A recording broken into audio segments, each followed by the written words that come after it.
Hi everyone, it's Kim. I'm going to show you tonight how to make a super easy recipe that you can change the flavors to what you like.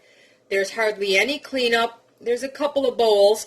It's no bake, no cooktops, and you can use your microwave if necessary. You don't have to, but I like to use the microwave. It makes it a little easier. And the base is only 3 ingredients. I'm going to tell you how you can change it up to meet your own flavors, but I'm going to use what I have on hand. Now to help me, so I don't have to clean up as much, I save all of these little bags from crackers and cereal and whatever, you get them in. And I use them to do things like marinate my meat in. And in this case, I'm going to use it to line this pan. That way, when the time comes, I could just pop out my little recipe here and it's ready to go. It's that simple. I don't have to wax it, butter it, nothing like that. Okay? Now, let me tell you what the basic ingredients are. I'm going to set this aside. My base is going to start with Rice Krispie treats or crispy treats. You could use those Cocoa Pebbles. You can use cornflakes that are crushed down a little bit, whatever you like. Or you can use plain old-fashioned oatmeal. It could be the instant kind. It could be the other kind. It doesn't matter. You need 3 cups. Now, you can add up to 1/2 cup of mix-ins. I don't happen to have any, so I added an extra 1/2 cup of the crispy rice cereal. The mix-ins could be chocolate chips, raisins, craisins, coconut, you name it. So if you were to do, say, oats and raisins or oats and coconut, whatever you like, it's up to you. So you need a total of 3 cups of your base, whether it be cereal or oats, and then 1/2 cup of add-ins. In this case, I'm just adding an extra 1/2 cup of this. Okay, so I set that aside for just a minute. The other ingredients you're going to need is 1 cup of nut butter, whether it's, in this case, peanut butter. You can use sunflower nut butter, almond butter. So if you have allergies to peanuts, you can make this for a child who has allergies or an adult. You can make it gluten-free and nut-free, using gluten-free cereal or gluten-free oats and your nut butter. So that's going to go in the bowl.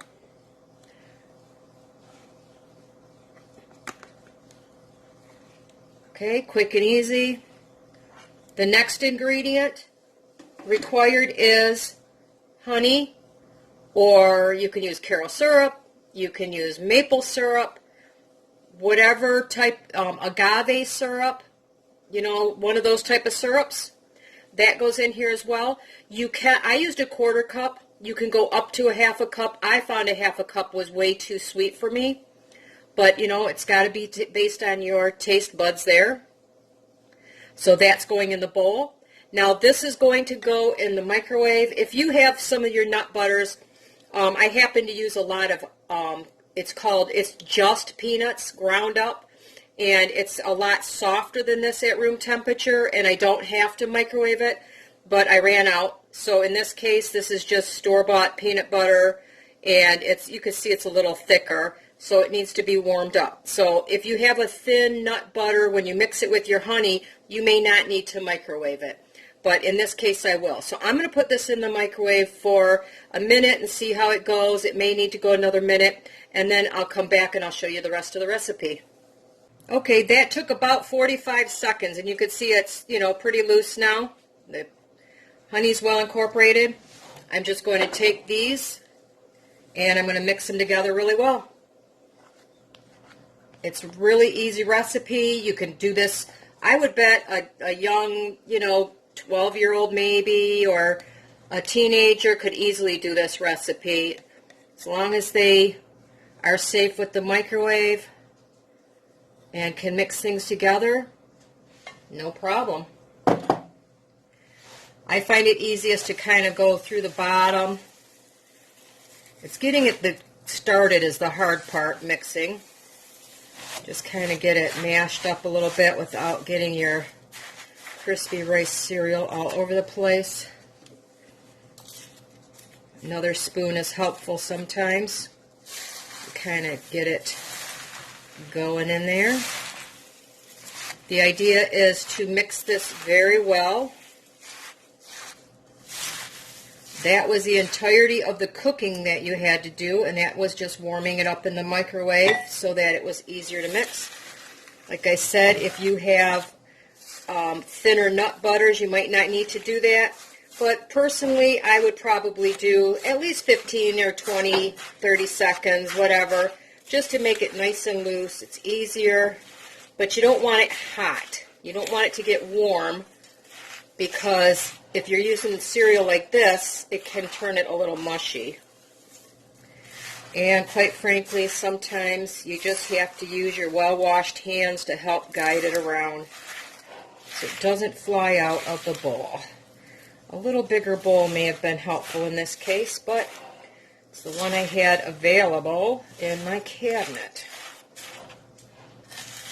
So, you see it mixes up fairly easy once you get it going. Just mix it in the best you can.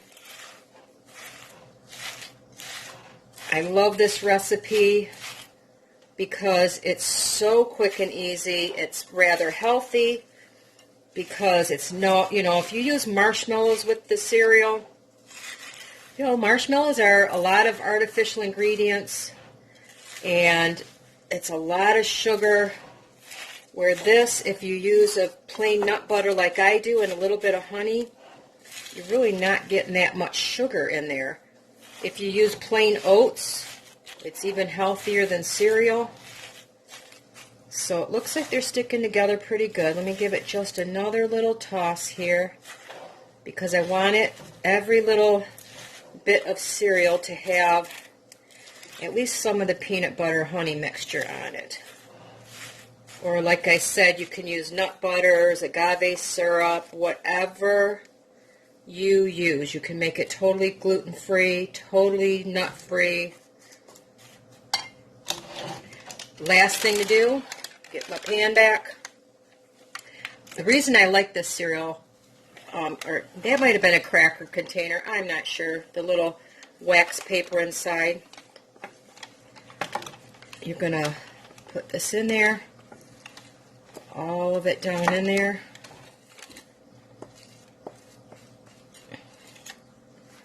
And you need, I'm going to use my finger here, sorry. I do, as you know, if you've watched any of my other cooking, I wash my hands very well before I get going, because I'm a messy cook. I'll admit every single time, and I use my hands. Now, I want to get this down into the corners. And I really like using the bags because look I have something I can press with. Won't stick to my hands this way. You want to kind of get this down really kind of firm. You don't have to like mash it in, but you want it down because that's how it's going to stick together when the peanut butter and the honey cool off. That's your glue to hold it together, much as if you made the crispy treats with the marshmallows hold it together. Remember, with those, you're adding a lot of butter and stuff like that, and there you go. It's all down.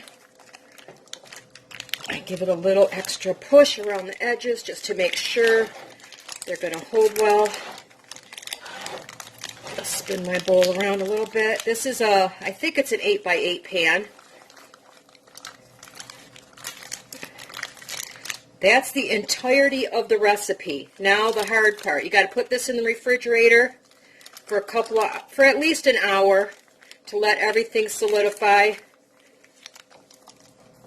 And once you're done with that, you can slice them into pieces and they're good to go. That's the entire recipe. Like I said, I think just about anybody can make this.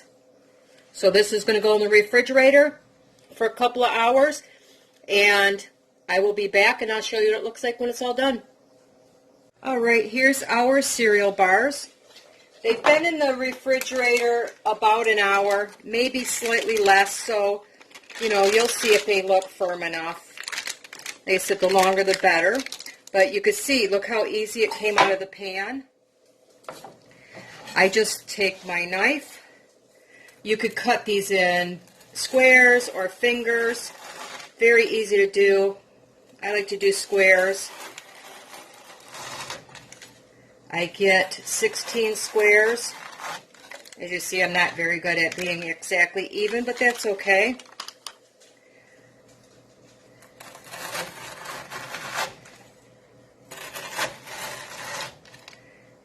And that is the entire recipe. So there you go. Your, in this case, 3-ingredient crispy bars. But again, you can make them with add-ins. I love the fact that these can be gluten-free and nut-free. Technically, probably vegan, unless, you know, if you use something other than honey, you can use agave syrup. Your, you know, sunflower seed butter and oats. So anyway, it's a great, versatile, easy recipe. If you make it, let me know what you think. And I hope you enjoy.